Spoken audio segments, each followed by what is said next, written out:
thì số lượng nguy cơ về tử vong còn cao hơn cỡ như thế nào nữa đây.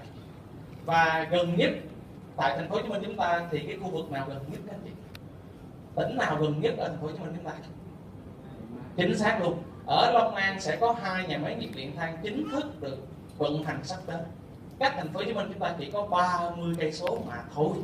Và chính thành phố Hồ Chí Minh chúng ta là nơi trực tiếp sẽ bị ảnh hưởng bởi các môi trường từ nhà máy nhiệt điện than này. Cho nên khi mà chia sẻ đến đây thì có phải rằng là yếu tố về môi trường, thức ăn, nguồn nước và không khí mình hít phải, có phải chúng ta đang chấp nhận một cái việc là độc tố đang đưa vào cơ thể chúng ta, đúng không ạ? Hầu như là chúng ta không thể nào mà ngăn ngừa được, trừ trường hợp đó là gì? Mình đóng cửa ở nhà mà thôi. Và đóng cửa ở nhà cũng hên xui nữa. Rồi. Và yếu tố thứ ba đó là gì ạ? Đó là về lối sống của một con người. Trong 2 yếu tố khi nãy là di truyền và môi trường, 2 yếu tố đó chúng ta có thể thay đổi được không các anh chị? Chúng ta có thể tác động được không ạ? Làm như không. Nhưng có một yếu tố mà mình có thể tác động được các anh chị, đó chính là lối sống đó các anh chị. Vì khi mình thay đổi lối sống thì mình sẽ thay đổi được cái sức khỏe và hạn chế những độc tố từ môi trường bên ngoài. Vậy thì làm thế nào để mình có một cái lối sống tốt?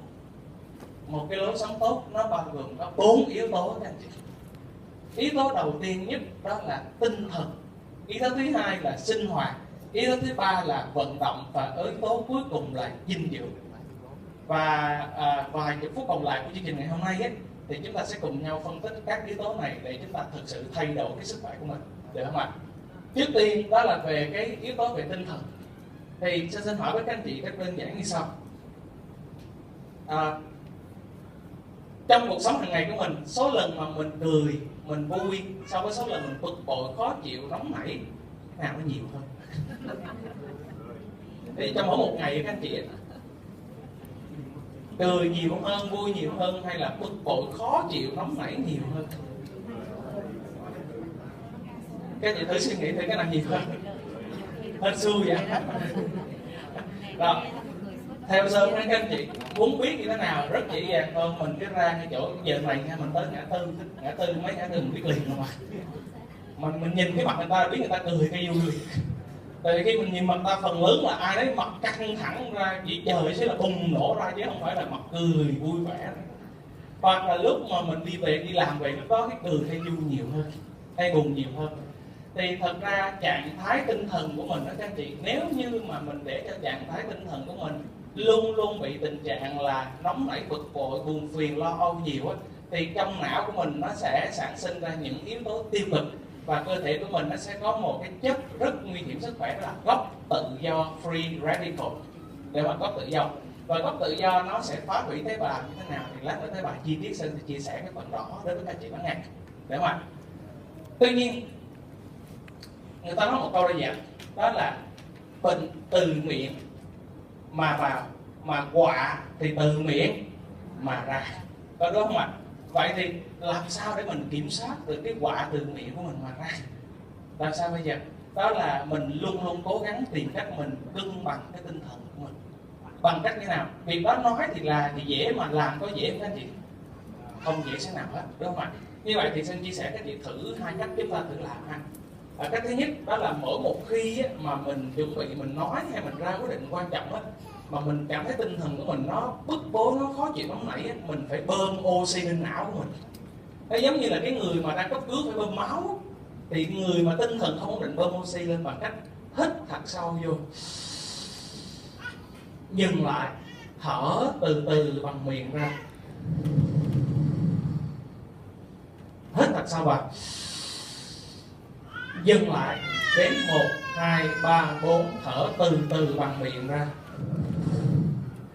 Khi mình làm như vậy thì lượng oxy sẽ đưa lên não của mình để dần dần mình quân bằng tinh thần lại, đúng không ạ? Tuy nhiên sẽ có những lúc đó là người ta gây ra áp lực khó chịu cho mình, người ta mắng mình, người ta nói những lời khó nghe, người ta nhìn mình khó chịu, không lẽ mà nói người ta từ từ để tôi hít thở ra.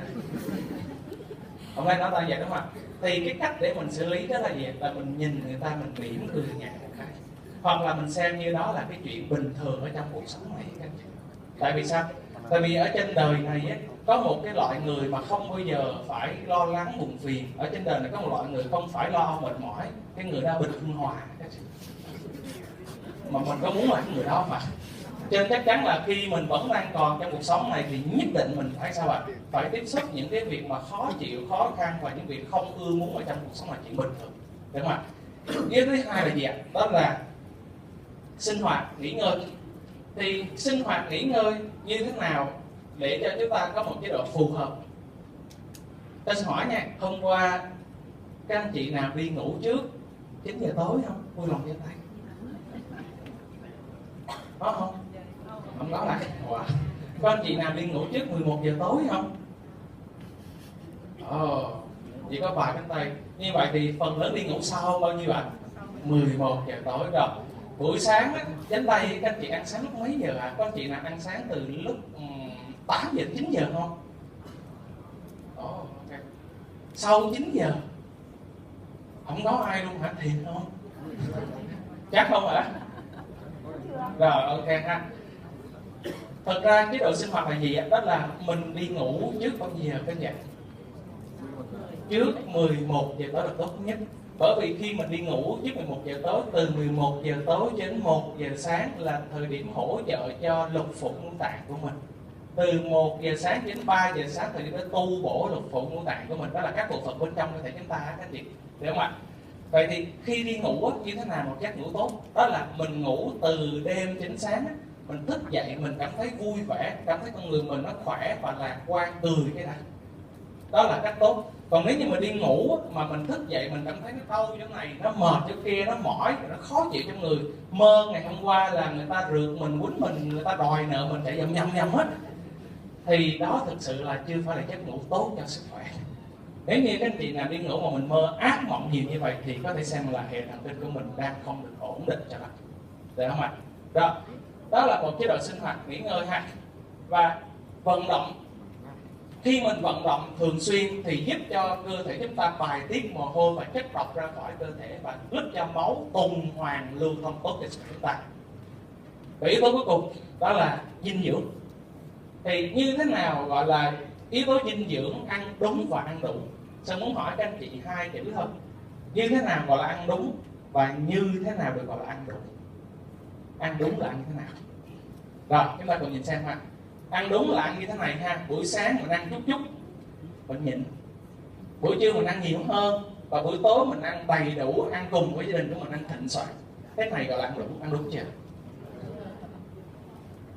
Và phần lớn có phải mình ăn theo cái cách như thế này đúng không ạ?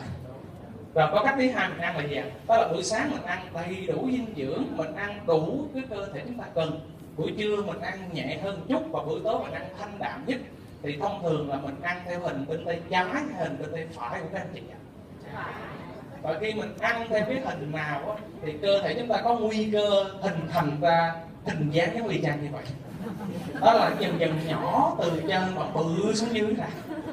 Còn nếu mình ăn đầy đủ buổi sáng thì cơ thể chúng ta nó sẽ khỏe mạnh và cung cấp đầy đủ cho cơ thể chúng ta. Như vậy ăn đúng là chúng ta ăn sáng đầy đủ, ăn trưa ít hơn và ăn tối ăn nhẹ. Đó là câu trả lời thứ nhất. Và câu thứ hai đó là làm thế nào chúng ta ăn đủ ở đây. Ăn đủ là đủ cái gì vậy? Đủ chất, đúng không ạ? Ủa bao nhiêu chất là đủ? Bao nhiêu chất? Đó, sẽ chia sẻ thêm ha. Ăn đủ chất có nghĩa là chúng ta ăn mỗi một ngày 40 các chất dinh dưỡng khác nhau và đủ chất. Thứ nhất đó là bột đường từ trong gì ạ? Cơm, gạo, hủ tiếu, bánh mì, phở. Thứ hai là chất béo. Thứ ba là chất đạm. Chất đạm này là chất đạm có 9 loại axit amin thiết yếu, 13 loại vitamin, 14 loại khoáng chất và 2 loại chất xơ và nước thì mới được gọi là ăn đủ đó các anh chị.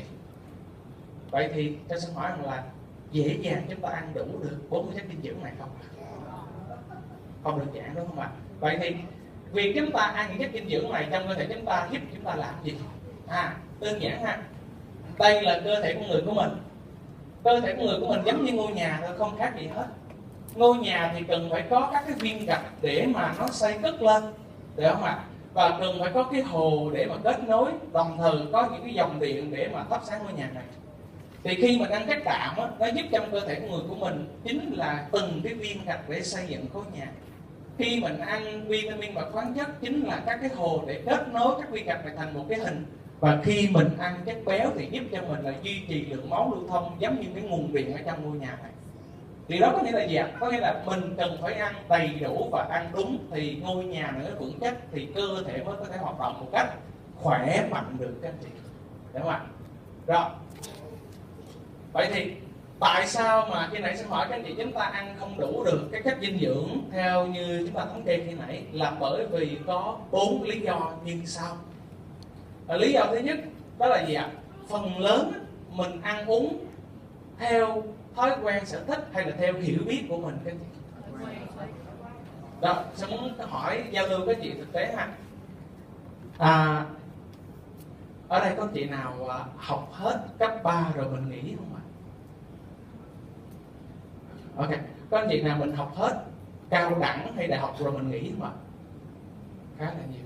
Rồi xin hỏi chút xíu, có anh chị nào mình học hết cấp 2 rồi mình nghỉ không? Ok, rồi. Các chị nhớ lại cùng với Sơn nha. Khi mà mình học xong cấp 1, cấp 2, cấp 3, thậm chí cao đẳng và đại học, thì trong cái chương trình đào tạo của mình có một cái chương trình nào, một khóa học nào hoàn chỉnh về cách ăn uống và cách bảo vệ sức khỏe kỹ lưỡng chưa? Đó không ạ? Cho đến thời điểm mà Sơn đi học xong thì sau này Sơn không biết như thế nào ha. Và chính vì mà ngay từ còn nhỏ mình không đi học một cái lớp để mà bảo vệ sức khỏe ăn uống đúng, thì dẫn đến khi mình lớn lên mình ăn uống theo cái gì ạ? Theo thể thức thói quen mà do ai truyền cho mình ạ? Do bố mẹ mình. Mà bố mẹ của mình thì ai truyền cho bố mẹ của mình? Ông bà. Vậy thì sau khi mình ăn xong mình truyền cái đó cho ai vậy? Cho con cháu của mình. Và con cháu mình ăn xong là truyền cho ai nữa hả? Cũng vậy nữa, có phải là cái thức ăn mình ăn nó lòng vòng lẫn quẩn như vậy đúng không? Vậy cái đầu tiên nhất mà mình ăn không đủ dinh dưỡng theo như khuyến cáo của Viện Dinh dưỡng Quốc gia Việt Nam á, đó chính là do mình thiếu kiến thức và thiếu cái hiểu biết về dinh dưỡng của mình cái này. Cái thứ hai nữa là do gì? Do ăn uống theo thói quen và sở thích của mình. Cái thứ ba là do cách chế biến thực phẩm thức ăn của mình. Và cái cuối cùng là do những yếu tố bên ngoài, ví dụ như là uống thuốc tây rất là nhiều, hút thuốc lá chủ động hoặc hút ké của người ta, căng thẳng mất ngủ hoặc là ăn kiêng giảm cân. Đó chính là 4 yếu tố thông thường mình sẽ bị thất thoát và ăn không đủ dinh dưỡng đi. Rồi, như vậy Sơn sẽ đi rất là kỹ với các anh chị về dinh dưỡng, bởi vì trong 4 yếu tố mà chúng ta nói thì thực chất ra yếu tố dinh dưỡng chính xác là thực phẩm bẩn đang gây nguy cơ nhức nhối hiện nay ở tại thành phố Hồ Chí Minh của mình.